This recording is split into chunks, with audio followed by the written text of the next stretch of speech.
X-Men. Get it!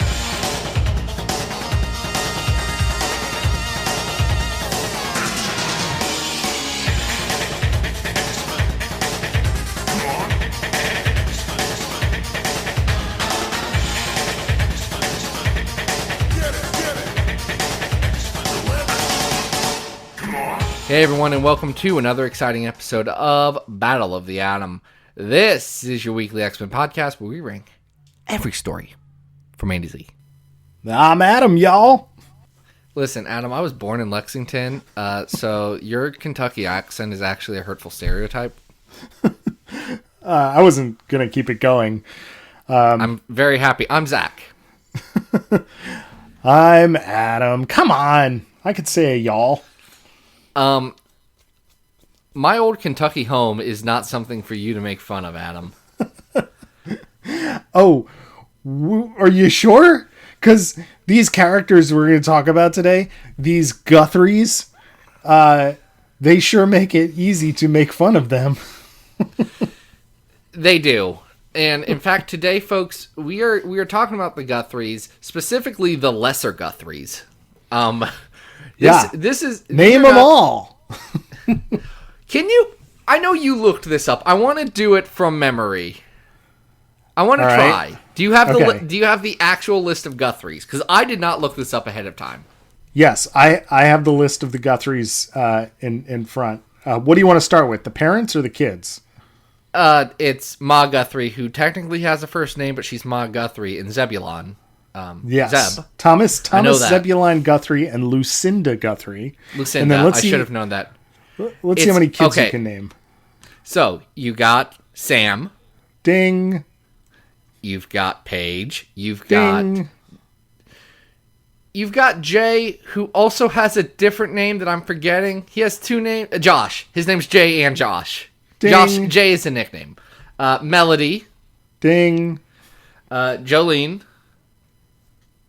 Joelle, but I'll give it Joelle, to you. Ding. Excuse me. There's a Jebediah, right? Yes, a Jeb Guthrie? Ding. This is where it gets tough. Then there are two twins, and I don't know their name. Two twin boys, and I think there's a younger sister as well. And I don't know any of their names. Okay. Elizabeth? Is there an Elizabeth Guthrie? There's an Elizabeth, there's a Lewis, a Sissy, an unnamed... is it a daughter or a son? And then this issue, one of the things we're going to talk about today does feature a child which is adopted by the Guthries. Oh yeah, Ray Jr. Ray Jr. So altogether, I think there's 10 children, and none of them are technically named Woody or Arlo or Jethro. So Zach, you did that very well. Lewis Guthrie. I don't know him. Is Lewis Jeb's twin?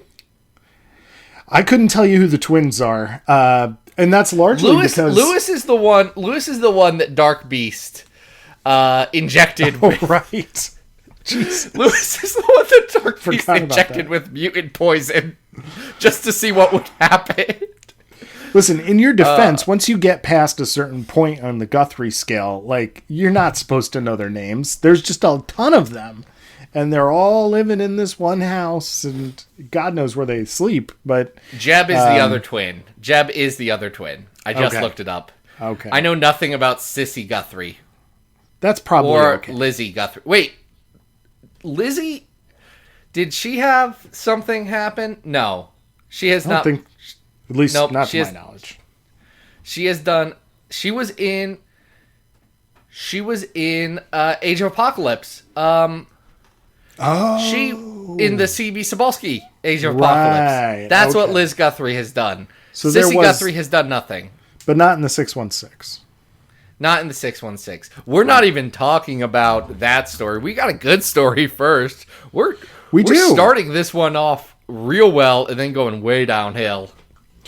All right, so who requested this first in our trio of Guthrie stories?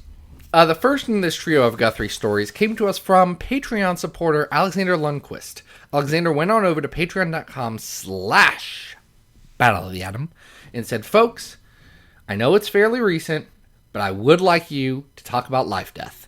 I'm just kidding. That is the name of it, but that's just Hickman playing with the concept of the high concept of the story being there once was a woman who could fly.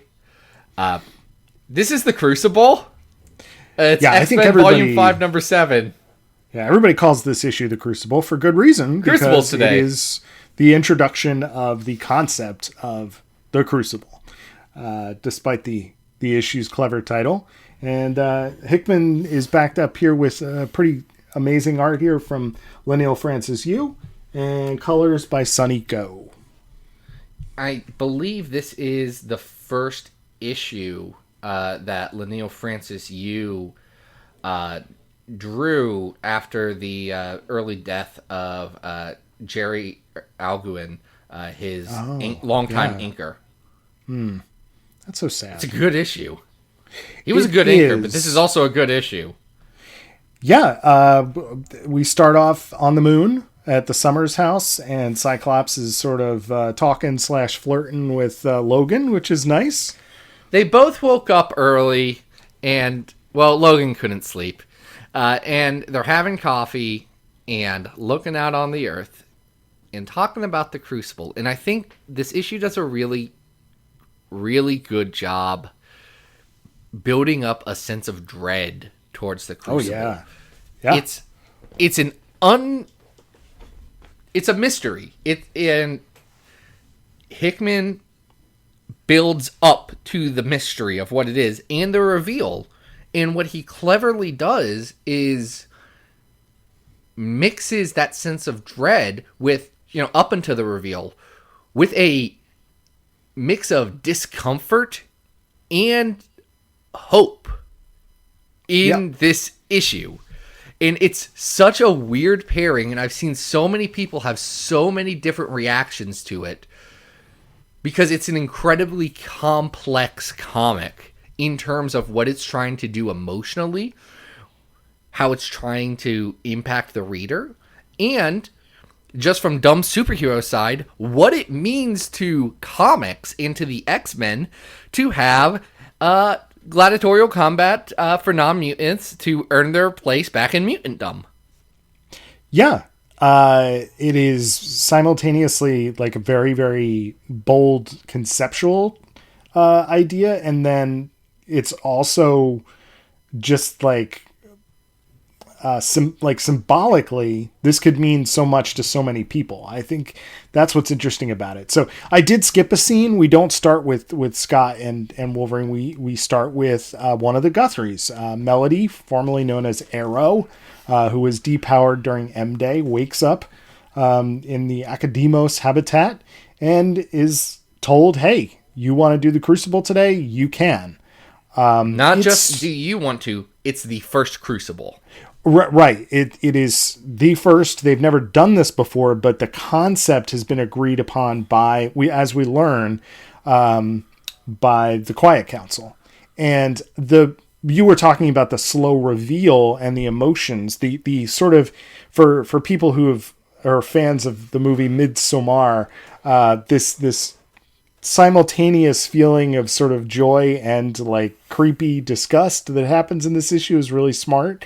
But the slow reveal as Cyclops gets into a philosophical / quasi-religious conversation with Kurt Wagner as they go and then attend the Crucible, it's fantastic. It's fascinating. Because it's interesting because it's a discussion of religion for two men who have recently come back from the dead. It's a discussion of ethics in a world of, what does it mean to kill somebody who you can bring back from the dead? Because that's a very different level of doing harm than if I were to say, kill the scroll that was in my closet. It's different. I don't mean to laugh at that somber thing, but you bring up a good point. They're starting to hash out the ethics of what this scenario really means. Because, both... Yeah, go. And they're trying to hash out the practicality of, we got a lot of mutants that want their power back, and frankly, we only have 5 people who can do that, and they need to sleep at some point. Yeah, are we really going to have Apocalypse out here every day just chopping people down, and we're going to have these giant ceremonies for all these depowered people? The mechanics of it, the politics of it, all of it is mixed into this conversation. And all the while we are getting prepared for, and then we actually see this battle, which is very striking, between when we realize that it's going to be Apocalypse, who's just this enormous figure, and the way that Melody is drawn as this very petite, minuscule human being. Melody has a small sword that is shaped like the mysterious tower that Kurt Wagner finds. Right. Which nobody can get into except him. Right. He's made it his house now. Right. And Apocalypse just got a big old bastard sword. He's standing there, and he's Apocalypse, and he's dressed in his supervillain costume, and he's taunting her for being a human. But he's also pushing her to sacrifice herself for mutant kind so that her old self can die and her new self can be reborn into a more perfect body. The body that was stolen from her by the pretender Wanda Maximoff. Also introduced in this issue, the concept of the Great Pretender, which is fascinating. Well, that concept was introduced in Hoxpox. But it's reasserted, during the conversation with Exodus by the fire with the children, which is that adds to the spooky quality of this issue, I think. Because he's telling a ghost story. Yeah. Yes. That's all that's happening is Hickman's like, how can I make this spooky? Exodus can tell a ghost story. It's very effective, especially with it being around the campfire and the heavy contrast inks. And the battle itself is also just, it's not just the conversation that is driving the sort of mixed emotions about what's happening here. We're also seeing the reactions of the audience. We're seeing the other Guthries freak out as Melody nears the end of this fight. And at a certain point, we see Xavier hold his hand up to, his Cerebro helmet. What are we seeing there? Are we seeing him release her from pain? Are we seeing him just back her up? Back up her quote unquote soul. What is a soul? Kurt and Cyclops have a conversation about, well, if we're back and we're feeling better than ever, where did our souls go? But it are all we the same culminates, person? Does it matter? Right. And does it matter? And what does this mean for us as a people? And it all culminates in this absolutely beautiful conclusion with Arrow being reborn and taking to the sky again. It's gorgeous when that happens. The fight is brutal. I mean, on one hand, on a very practical sense, this is Apocalypse, who's like 7.5 feet tall with a big old sword beating up on like a 5'0" girl. And it's violent and it's brutally violent. And yet it's contrasted with him pushing her, coaching her to be a protector of mutant kind. Yeah. I mean, he straight up says, oh, Guthrie, that's a powerful name. And she tries to say her mutant name. He will not allow her because she has not earned the right to join his ranks as a mutant. She is not one of the fittest. And that's a very Apocalypse stance to take. And yet this is something that she wants. She wants to be whole again. She knows that there is something missing. Something that was taken from her.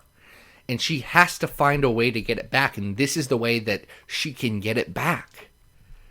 So she's going for it, no matter what the cost. And there's something hauntingly beautiful with all of that. Because at the end of this, all of the violence, all the bloodshed, all of this, the result is that she is who she always wanted to be.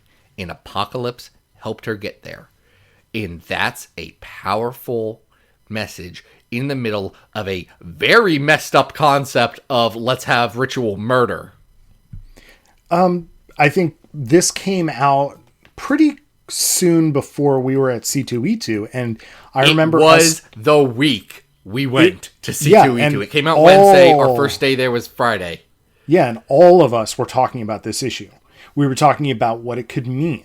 We were talking about what it could symbolize. We were talking about what it could, push forward in terms of what it meant. And I think overall what this issue does, and if I'm being critical, it's not necessarily of this issue, but it's of, I think one of the things that perhaps this era lacks is that we get certain highs like this that are setting things up, and it's very difficult to then continue to push the envelope and think about what else the consequences of this society could be, because I think that's what this issue does very well.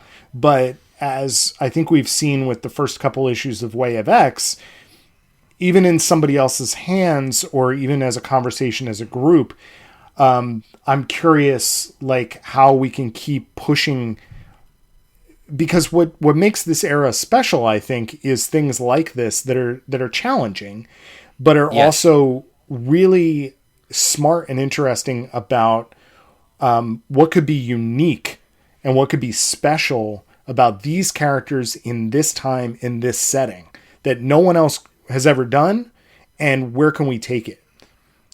So I love this issue. I do too. It rules. It's such a good issue. The hook at the end where Kurt says, "I think I need to start a religion." I mean, he's building a religion and he's building it bigger. And I wish that Way of X would focus more on that than whatever weird social commentary it's doing, because I would be interested in seeing what a mutant religion really looks like, because I have a lot of thoughts on religion, and turns out Jonathan Hickman also has a lot of thoughts on, like, cosmology and how the spiritual aspects that religion speaks about play into stories, and it's very well executed here. This is one of the best X-Men stories since House of X Powers of 10. It's definitely, if it's not the best since then, it's right up there. This is something special. It's something that will be a cornerstone issue of X-Men for years to come. Linnell Francis Yu absolutely destroys it on art. He can be stiff sometimes. He can be unemotive sometimes. Not here. He's given it his all, and it shows so much. This is a good issue of comics. It is. In the lost Jerry Duggan recordings, we had mentioned that we were going to do this one. It was on the record. We just no longer have the record. And Jerry said something to the effect of interrupting us and saying, "Oh yeah, that story rules. That's one of the best ones, right? Like, that one's so good." They did so good on that one. Yeah, he was not willing to brook much criticism on that. So, in the spirit of Jerry's joy there, we should rank this on our big old list. We do. We have a big old list of 519 X-Men stories ranked from best to worst. House of X Powers of 10 is at number 1. Number 100 on this list is the Pizza Hut X-Men. That's the X-Men that you could get at Pizza Hut, but the full-size ones, not the mini-comics. Extraordinary X-Men Kingdom's Fall is at 200. At 300 on this big old list is Generation X 8 and 9, What Happened to Cassaday Keep. Number 400 on this list is All New X-Men 4 to 7, where they go to Paris. Number 500 on this list is the Sisterhood arc of Fractions and Lands X-Men, and then the Dracos down there, all the way at the little bitty bottom. Yeah, and I think later in this episode we might get towards the bottom, but frankly, I am thinking this is a top 25 story. Number 25 is the X Factor Fall of the Mutants. It's an apocalypse story, and it's not as good as this. Yeah, and I think, one of the compliments that we can give this is it's taking things that came before it and, making it evolve. So I'm looking up the list and I see you slowly scrolling up it as well. But I mean, I'm willing to say I think this might be a top 10 story. At 10, we have Riot at Xavier's, and above that is E is for Extinction. I think this is better than both of those. I think those are better than this. Okay. I hear what you're saying. I would look just slightly below, because I think this is this is an incredibly good single issue. But I think the advantage that E is for Extinction or Riot at Xavier's has is that they feel substantive and like a bigger, better overall story. That just being one issue, this can't do. Here's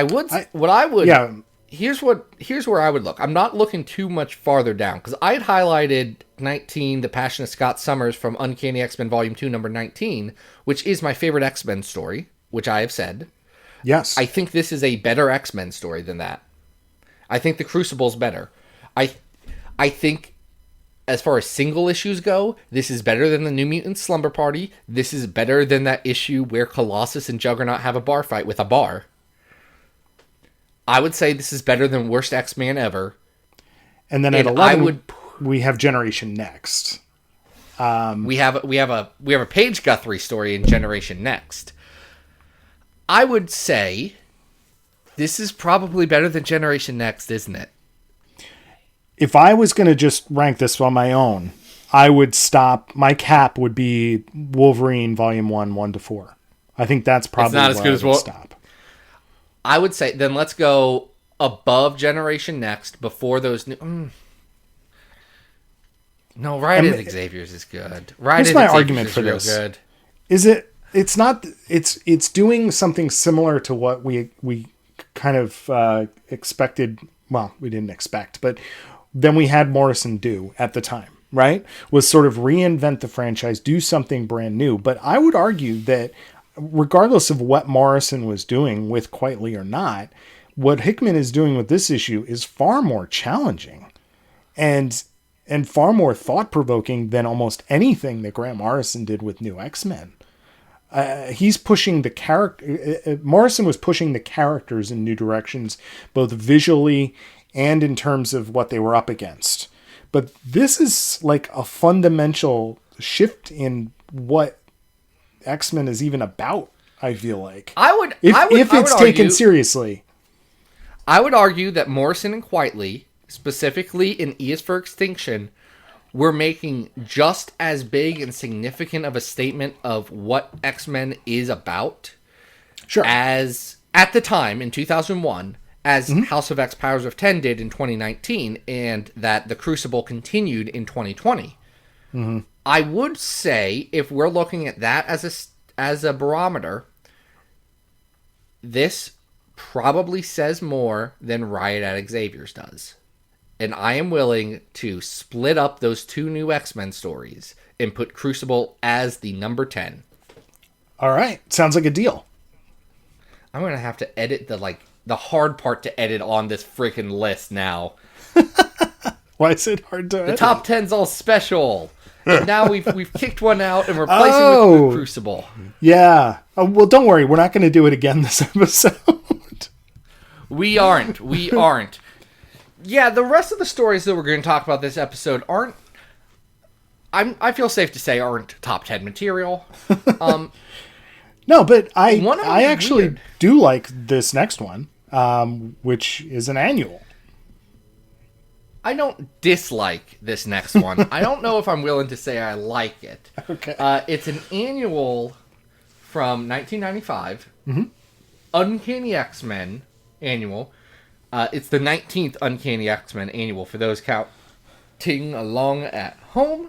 Yeah, they stopped numbering them at some point, which is annoying on Marvel Unlimited, because you got to look up Uncanny X-Men annual and then look at the year, because it's got its own separate listing. Honestly, here's the thing, though. I think all annuals should actually just be by year. I think that would be way better. I guess. I mean, maybe that should just be their number. then they should never have numbered them in the first place. But this is Uncanny X-Men. I agree. Annual 95. Yep. Written by Terry Kavanagh, with art by Brian Hitch and Bob McLeod. Glennis Oliver does the colors here.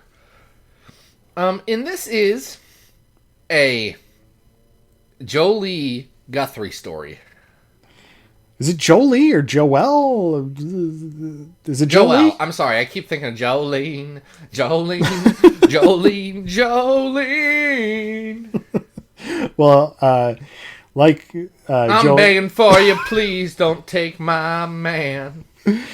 Joelle is one of the unsung Guthrie children who I don't remember before this issue, but has gone off and joined Humanity's Last Stand because she is having a relationship with a character named the Preacher, who is having visions and is visualizing photos or paintings or something from the Age of Apocalypse. And he is scared out of his mind. Never actually, well...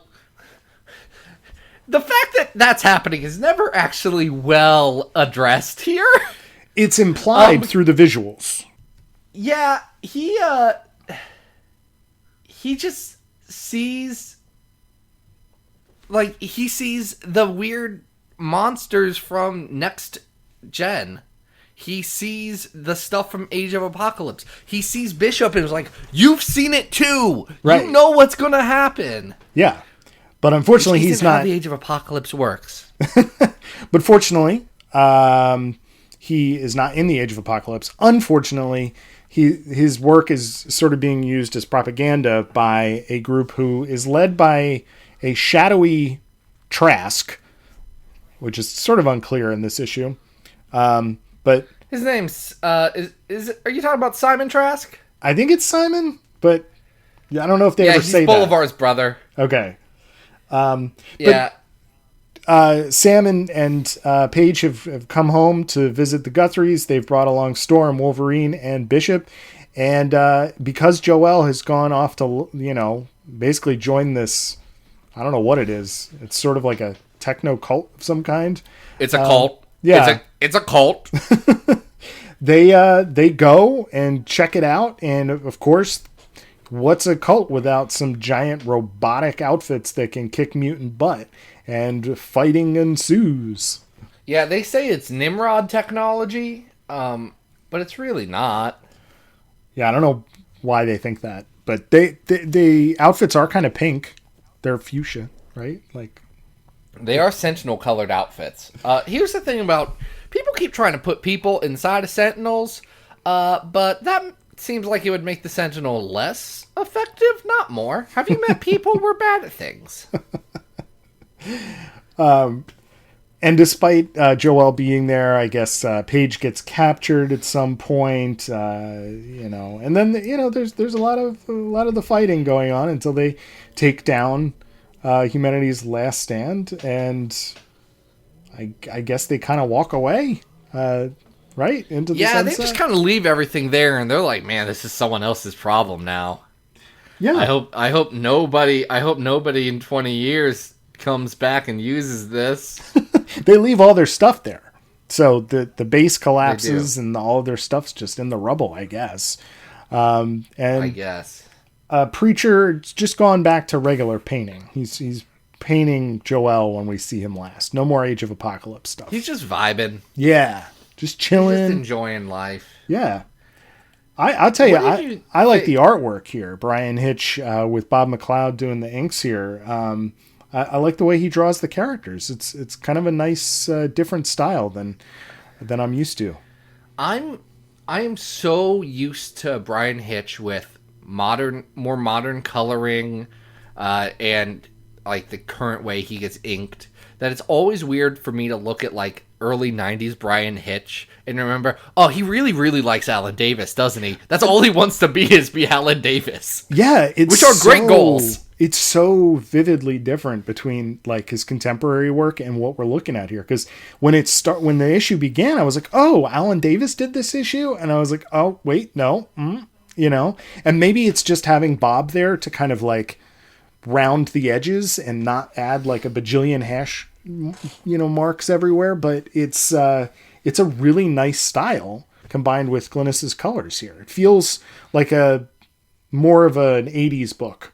Luckily for Brian Hitch, Bishop is wearing a bandana this whole time, so he doesn't even have to focus on his weakest elements. Storm is also wearing she's got that X-Men Unlimited kind of look going on, with the head. Yeah, you picked up on that too. Yeah, kind of doing that thing. He avoided it. If you don't know what we're alluding to, Brian Hitch, it was recently pointed out that he really struggles with doing black hairlines. And then he reacted poorly to that. Oh. Which, if you react poorly to valid criticism that, most people are taking as a joke on the internet, then people are going to react worse to you. Yeah. Best to listen and say, hey, we'll try something different next time, maybe. Best to go jump over to do Venom with Rom V. Man, I cannot wait for a Rom V Venom book. Yeah. Prefer a different artist, but I'll survive. So overall, I think this is a pretty solid middle of the road adventure. It's not super exciting one way or the other. We've seen groups like this in and out of X-Men continuity. This is not a major and or important one, but it also doesn't feel as flighty as and consequential as some other annuals might. It does allow us to spend some time with the Guthrie family, and I enjoyed this. Midpoint of the list right now, the absolute middlest X-Men comic that we have is X-Men The Exterminated, which is that Hope story about how Cable died. I like that better. Yeah, I would say so. Just looking around. Is it better than that time that Omega Red had a tiger? I don't think it is. Oh, that's tough. Yeah, it's not as crazy out there as that. You know what I mean?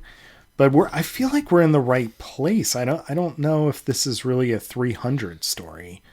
Well, number 300 is X-Force 45 and 50, where Cable fights X-Force. I would say this is probably better than that. Yeah. I don't think this is better than the first 6 issues of X-Men Evolution. No, so that's you're probably right. 297 and 300. I do think it's better than that's the Generation Hope 10 to 12 is the arc with Schism tie-in. Schism, right? I think this is better than that. That Neil Adams story where all the Sentinels fly into the sun. Yeah, I don't think it's as good as that. Probably better. Yeah.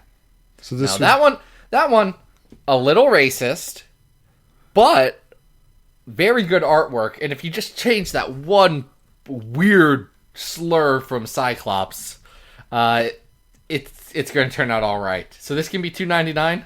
Sounds good. And folks, if we went through that one a little quickly, it's just because there's not a lot to talk about, and we have a lot to say about our third story. Zach, is this the last of the Chuck Austin? Can we be done with Chuck Austin now? No, this is no. No, you fool! This is not the last of the Chuck Austin. This is the last of. This is the last of the most infamous Chuck Austin stories that we will be covering on this program, and it is Uncanny X-Men 437 to 441. She Lies with Angels. I got a lot to say about this one. It is extraordinarily terrible. And I feel like we gotta start. I don't even know where to start. What do I start with? Do I start with the Hatfield and the McCoys battle between the Guthries and the Cabots that is suddenly erupting between two Southern families in Kentucky? Do I start with the police officer who just wants a date with Ma Guthrie and is willing to just make up rules as he goes along? Am I starting with Ray Jr. and Zebediah teasing a friend to tease a bully until they could just electrocute him? I mean, these are just the lighter outer things on the story.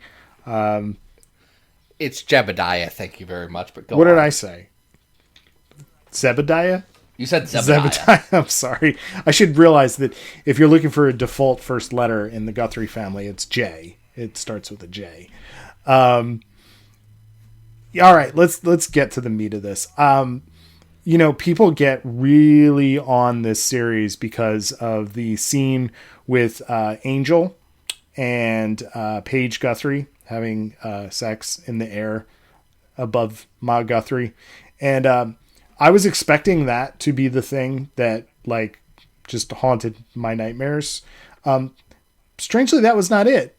It was the... No, that's kind of a footnote. It is. It's still uncomfortable. It's still completely weird. And we should probably address it. But the core of this story is a grown man writing a story about two underage children falling in love when they were 10 years old and becoming sexually enamored with each other. To pull a Romeo and Juliet by the end of it. And folks, this is bad. This is so bad. Yeah, is it weird that this is by Chuck the Truck. Salvador Laoca does the art on this one. Danny Miki inks. Udon does the colors. Is it weird that Chuckles the Truckles that Chuckles Austin decided to just wholesale take lines from Romeo and Juliet and put them in here? Is that I'm just saying. I'm sure he's not the first person to do such a thing. However, no, Neil Gaiman also would. But Neil Gaiman, as much as I want to make fun of him, is more competent than Chuck Austin when it comes to writing, and I don't think that's a controversial statement. That is just 100% true. This is garbage writing. This is a book where, God, I want to talk about this seriously, but it's just so bad. There are these conversations supposedly happening between people that are just so out of control and ludicrous. Okay. How do I want to do this? Can we start out with a good joke? Go, please. So this is a story about Josh J. Guthrie. Right. Not Josh, not Jay. Josh J. Well, he's Jay later. Right. Icarus, as he's later known. He was a musician. And previously, we knew that he was a musician. And then he later got wings, I guess. Right. They're real. They're real? They're real. He got wings so that they could do this angel thing, which does make it weird when Paige bones down with an angel later in this series. It sure does. But Jay Guthrie is a musician, and Adam, do you know what song he likes to play? What song does he like to play? She talks to angels,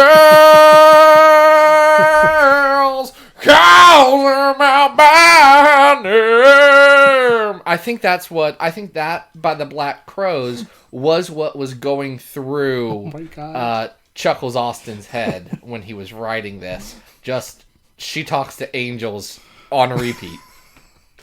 It's definitely... I feel like there's also sort of an homage to just grunge rock and Kurt Cobain going on here. And it's just all of it's just very distasteful.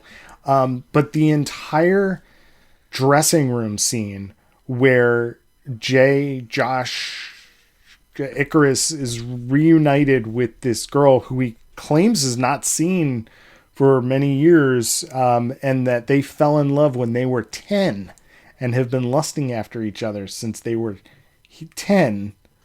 Oh God. Just Chuck, please don't. I don't want to hear this conversation coming out of your typewriter. What is wrong with you?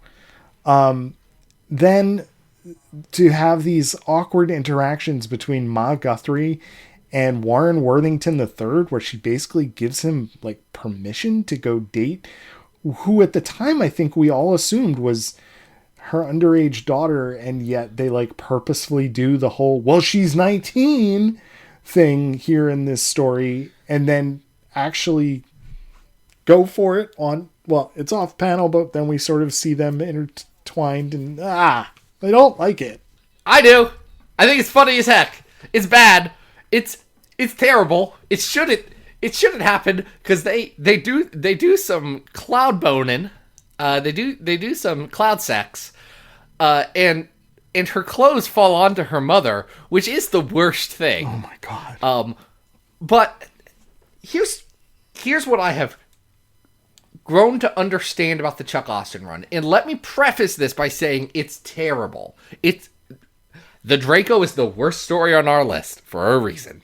The Chuck Austen run is one of the most entertaining train wrecks you can ever imagine, because it's bad, and it goes past the like regular bad, goes past so bad it's good, goes back into regular bad, and then does a freaking slingshot maneuver into nothing about this is of quality, and I must consume it all. I guess I heard this argument earlier today that it's campy, like Connor from Cerebro and I were talking about this. I feel like camp, and I feel like camp requires intent that is not here. I don't think that the self-awareness is there here. Like, Chuck does, as I've noted in past criticisms of his work, thinks that he is like writing some very heady stuff here, I think, by including a black man and his black son into this situation with a cop abusing his power and in these cabins. We haven't even gotten the fact that we mentioned the super suits from the Humanity's Last Stand in the last story. This Cabot folks just pick up 3 of them and then show up and start to like try and blow stuff up as if anybody remembered that annual story. They want to murder all the Guthries. For what? Yeah, that's weird. For what? We never learn why. He's already murdered Thomas Guthrie. You find out that he's the reason why Daddy Guthrie's dead. Right. And their pets, right? Didn't he poison all their pets? Yes. And their livestock or something? He literally kills puppies. Like, what is going on? What is going on? Where did these characters come from? Why are they interesting? There's no reason. Nowhere. There's no reason for any of them to be doing anything that they're doing. There's no reason for Chuck Austen to write the the quote unquote romantic stories in here, like for any length, or even to present them in any way in a romantic fashion. These shouldn't be character interactions that are happening. It just shouldn't. And it's weird. We've talked about this before. Why do the X-Men let any of this happen? There's literally the death of one. I don't know. They're just kind of vibing in this story. There is a like rocket or laser beam fired into a car that Nightcrawler, who also looks like he's like a kid again because Salvador LaRocca can't draw, I guess teleports everybody out of the car except for the one adult black man in this story. Chuck, what are you doing? What are you doing? Is it? Hey, it's bad that. Okay, let's make 2 points that can exist in unison. It's good that Chuck Austen wanted to add diversity to Cumberland County and have a black man who is dating Ma Guthrie. I think that is good and fine. I have no issue with that.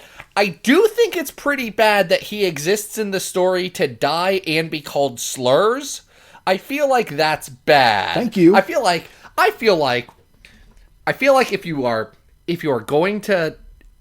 are going to use a character and try and get points for representation, you aren't allowed to get those points if you only use them to prop up other characters and to be like racism. Like we all are generally aware of America's long and terrible history with slavery and racism, specifically against black people. I don't need my X-Men comic to only have a black person in there to tell me that, hey, everything's racist. Maybe give this person something to do in this entire story instead of being murdered and yelled at by racists. Yeah. I think that's not a great story choice. Chuck off. No. And it, when you pair all of this stuff with like creepy Age of Consent type storytelling, which I don't have the patience for, and Salvador Larroca's artwork, which is just absolutely terrible. It is awful. It is a whole bunch of close-ups on faces that just look like that. Oh, God. It's painful to read this. Like, I know like you're someone... like, oh, it's so bad it's good, and then it goes past that, and then it's it's like this the car accident that you can't take your eyes off. I think that's misinterpreting. I can't be rubbernecking this story. I'm reading it and I'm like, don't anyone ever read this again. Just get rid of it. Take it off. Oh no, I feel like everyone needs to read. Ugh. No. Everyone needs to read the Chuck Austen run of X-Men so they can understand that no matter what criticisms and valid criticisms you have of today's books, listen, folks, this is the worst. It could be way worse. This is the worst. This is bad. Yeah. Is it the worst Chuck Austen story? No. Is it the third worst Chuck Austen story? I think yes. All right. I think we've... Oh, can we mention one more thing because we were mentioning Salvador Larroca? Yes, please. Well, there's two things, and one of these I don't believe would be in LaRocca's ballpark. It's that the colors look like someone used a brightness filter on Instagram and put them all the way up so everything's washed out. And number two, so we mentioned, and this is the only reason we are aware where they got these robot suits is because we literally just read the story before it. Yeah. The annual from 10 years before. They don't look anything like those suits, by the way. It's shocking that Salvador Larroca did not take the opportunity to trace those suits and instead made them up whole cloth. I think that's just wildly out of character.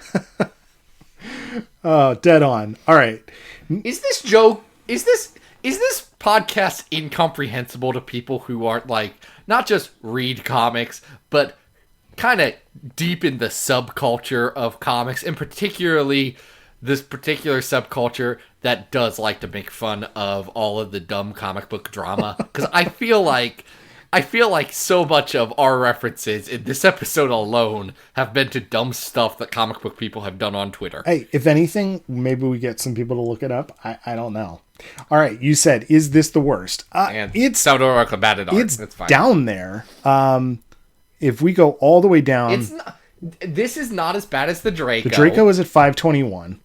Holy War is at 518. The art in the Draco is worse than this. Yes, it is. And I think, we've argued, even though I have said that I think Phantom X Max is the worst thing that we have ever read for the show, we put the Draco there specifically so we don't have to ever mention it again, even though I just did. So... is it worse than Holy War, I guess, is the question that we're asking here. Because it's definitely worse than NYX, in my opinion. So it's going to be bottom 5. I wanted to argue with that, but right above NYX is Witchblade Wolverine, and Witchblade Wolverine is better than this. Yes, it is. Witchblade Wolverine's a terrible, incomprehensible story. It's also better than this. Yes. So I would put this above Holy War, and here's why. Okay. Because I hate Holy War so much, and I think Holy War does more offensive things and is a absolutely dumber story than this. This is a ripoff of Romeo and Juliet with some weird, creepy stuff about a dude talking about teenagers boning, which, and I can't believe I'm about to say this line, in Chuck Austen's defense, Shakespeare did first. Like, he is just following the bard on this one. Okay. I'm just saying, that's, if we want to get down to what Romeo and Juliet is, it's also exactly that. And should Chuck Austen be aware of the cultural context of the stories that he's writing in 2004 and how they are different than, I don't know, the 1600s? Yeah, he really should. I also just hate Holy War more, I think. I don't know how to explain it. Yeah, I hate it. I think this is worse than Holy War. I think its sins are greater. If only because Holy War does some really, really bad stuff, especially in that last page reveal of the female villain supposedly acting based on having been assaulted before. And that's just... We don't have to say why. They can look... Totally out of bounds. This story, though, Zach, is creepy central. It has got racism in it. It has got creepy underage sex stuff, which is very creepy.